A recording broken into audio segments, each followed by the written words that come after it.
It was 12:01 p.m. when the cameras for the broadcast flickered to life. Inside Chamber 7C of the Capitol, the hearing room felt heavy with the weight of recent events. Just 3 weeks had gone by since Jasmine Crockett dropped a bombshell, revealing controversial details about all 9 Supreme Court justices, a moment now referred to as the Tier 9 revelation in the media. The headlines were still fresh, and media outlets were alive with discussions, but Washington seemed to have already flipped the page to the next story. This session was supposed to be more low-key, not a formal trial, but a follow-up inquiry, which insiders refer to as a soft landing panel, aimed at easing political tensions and finding some resolution. Judge Edward Chen was at the helm, a figure who hadn't yet been pulled into the whirlwind of controversy. To most folks, he was an unknown, a federal judge with a career long enough to outlast many journalists, and a face that had never gone viral. He was chosen carefully. Some thought it was because of his calm nature, while others whispered that it was due to his unwavering composure. As the panel got settled, the cameras swept across the room. Aides were adjusting microphones, and though the temperature was set at a cool 73 degrees Fahrenheit, the tension in the air was palpable. Then the doors swung open. In walked Jasmine Crockett, not with any dramatic flair, but with quiet determination. She was dressed in a simple slate blue suit, with no flashy jewelry or heavy makeup, which stood out under the bright studio lights. Her stride wasn't rushed or slow, yet it commanded silence more effectively than any gavel. A few onlookers squirmed in their seats. The sound of a pen clattering down in the press area broke the stillness. And then, the moment everyone would remember happened. Judge Chen shifted in his chair, leaned back a bit, and a sly smile crossed his face. For just a second, he forgot the cameras were rolling. He let out a hearty laugh, not at all discreet, and addressed the microphone, still grinning. The TikTok star. I thought we called for legal scholars, not screenplay writers. Laughter rippled softly, at first, before swelling in the room. A producer from CNN, in the control booth, turned pale. The Washington Post later remarked that laugh shattered the facade. On social media, the clip went viral, with captions like Chen's opening jab, TikTok versus the gavel. But through it all, Jasmine Crockett remained completely composed. No blink, no twitch, not even a hint of a change in her expression. She walked purposefully to the witness stand. Rather than sitting down, she placed a small matte black device, about the size of a coaster, on the table in front of her. It had a red button in the center. The room's microphones were already on, ready to pick up her voice, but she didn't say anything. Instead, she pressed the button. For a moment, it was a crackle of static, followed by a sharp pop. Then a voice came through, male, deep, and slightly distorted, but unmistakably real. Yeah, I told him she won't touch Chen. He's untouchable. If she tries, we'll redirect the files, like in 2016. A heavy silence settled in. Just as one of the panelists reached to mute the mic, the voice came back, slower and chillier. Judges don't fall. They slip away quietly. Click. The device went silent. In just 36 seconds, the atmosphere in the room shifted, thick with dread and silence. A cough broke through from the media corner. A faint whisper crept over a live mic. That's his voice. Eyes gradually turned to Judge Chen. His jaw was tightly clenched, but Jasmine stayed quiet, her gaze fixed somewhere far beyond the room, and even Washington itself. Her calm presence spoke volumes amidst the social media frenzy. In under 90 seconds, hashtags like hashtag that was his voice and hashtag 36 seconds of truth started trending everywhere. Phones buzzed across the country. Law schools, diner TVs, airport lounges, and living rooms lit up with the news. News anchors were left speechless, caught off guard. Crockett leaned forward, her voice steady and low. How do you step away from the truth? That question echoed throughout the nation. Judge Chen's lips parted, his expression lost. He stumbled over his words. This is inadmissible. Deep fake. Fabricated. He faltered on the word fabricated. Crockett moved again, pulling a single sheet of paper from her folder and sliding it gently in front of the microphone. Face up. Metadata. DOJ internal records. Barcode top right. Dated March 18, 2016. Class B archive. Internal use only. Source. Executive channel. Another heavy silence fell over the room. No one dared to laugh. Not Chen, nor the earlier smirks. A chair creaked as Chen swallowed hard and tried again.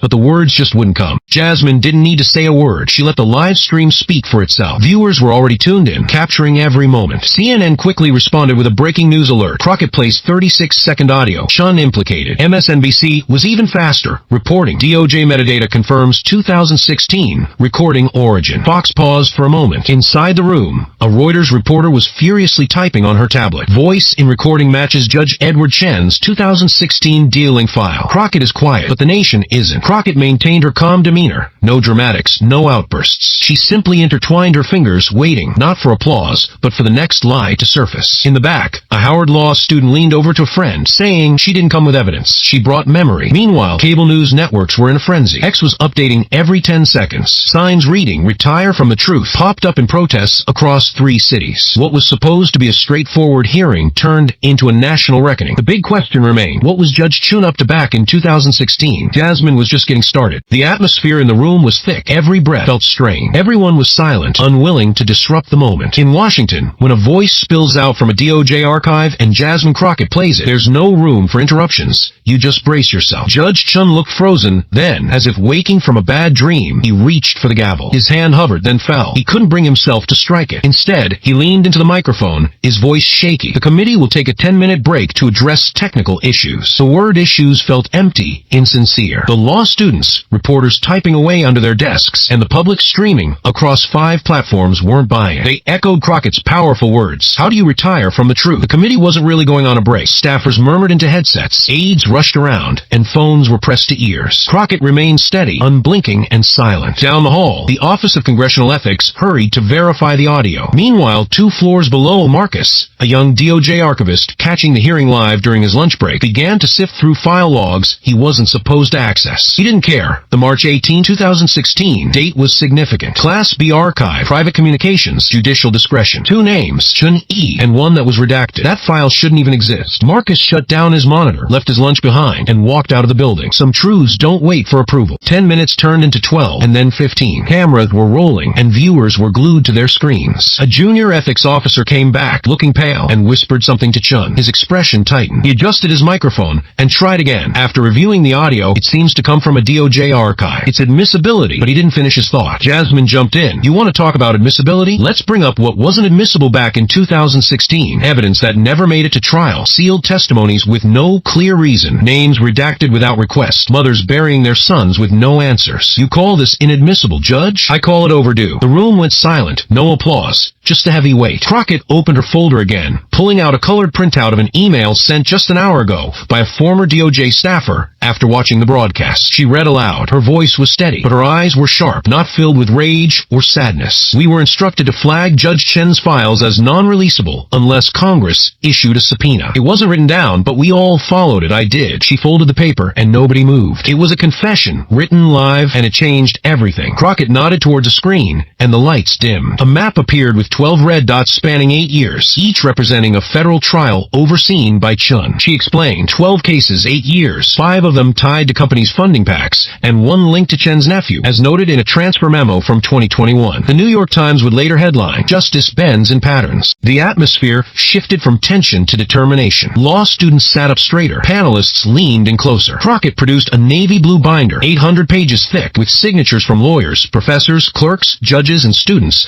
all confirming a compromised system. This isn't a witch hunt, she declared, placing the binder in front of Chen. It's a mirror. Outside, protesters were holding real mirrors, reflecting sunlight and headlines. A new slide appeared, a grid of 12 dots, now connected to data trails from rerouted DOJ files, one labeled retired. Crockett's voice rang out. The truth was brought back to life today. The screen darkened for a moment, and there was just the sound of lights humming and shaky breaths filling the space. Then a new visual lit up, 12 pulsating red dots, each representing a case, a scar. Crockett stood beside it, silent, allowing the image to speak for itself. These are 12 federal cases under Judge Chen from 2015 to 2023, linked to public funds, corporate responsibility, or relief efforts. 5 favored corporate defendants, 3 dealt with environmental negligence, 2 blocked disaster aid, and 1 was connected to 43 deaths following a sealed safety audit. She pointed at a node. 5 companies contributed to Liberty Forward Trust, chaired by Chen's nephew, Thomas J. Chen. The room fell silent. Justice had its fingerprint. At 2:14 p.m., a staff member rushed in with a printed email thread from Justice Unity,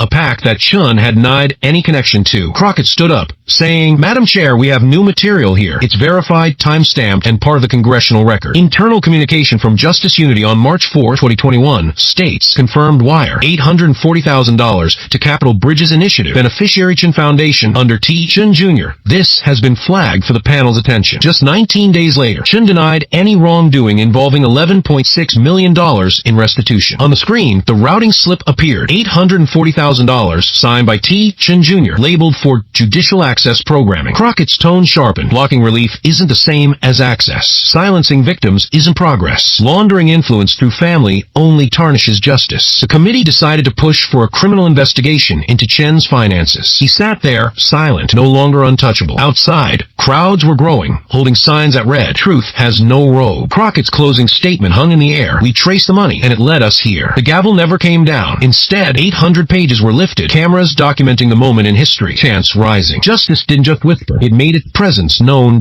On the courthouse steps, Crockett stood there, serious, not smiling. A reporter asked her, "Did justice win today?" She took a moment before replying. It didn't last. "That's enough for now." Her words sent ripples across the nation. Not merely a slogan, but a reflection of justice's struggle. That night, her question, "Who did justice serve?" was the headline everywhere. It wasn't just about Chen, the 12 cases, or the $91.4 million. It was about a system that speaks in silence, slow to acknowledge that justice can feel like a heavy load. Crockett reminded America, order without truth is just obedience. Silence is a choice. Law schools began rewriting their ethics courses. The Judicial Transparency Enforcement Act moved forward. 3 judges made sealed logs public. A mother from El Paso found out her son's file had resurfaced. Not closure, but the truth. Jasmine hadn't intended to share that story, but memories surfaced, and she allowed them to be heard. She pressed play, and a nation found itself questioning who justice serves in the absence of watchful eye, and what unfolds when someone finally does die.